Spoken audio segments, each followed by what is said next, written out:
Big news for green card holders aiming for U.S. citizenship. The Civics test is changing starting October 20th, 2025. If you're applying for naturalization, here's what you need to know. Under new USCIS rules, anyone filing Form N-400 on or after October 20th will face a revised Civics test. Instead of 10 questions, you'll now be asked 20 questions chosen from a bank of 128, and you'll need at least 12 correct answers to pass.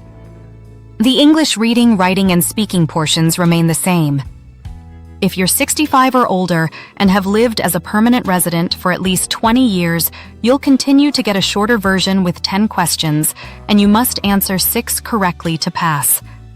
So why the update? USCIS says it's part of a modernization push to better measure knowledge of U.S. history, government, and civics.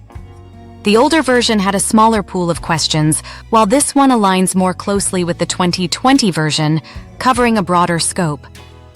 But if you filed your application before October 20th, 2025, or within 30 days of the official notice, you'll still take the current 2008 Civics test. To prepare, study the full set of 128 questions, and remember the test stops early if you either pass with 12 right or fail with 9 wrong. Older applicants with long residency still get the simpler version. This update does raise the bar, but with awareness and preparation, you can be ready. Timing your filing may matter if you want to stick with the old test. So here's the question.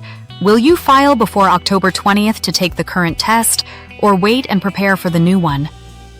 Comment below, and don't forget to subscribe for more updates on USCIS, immigration, and citizenship changes.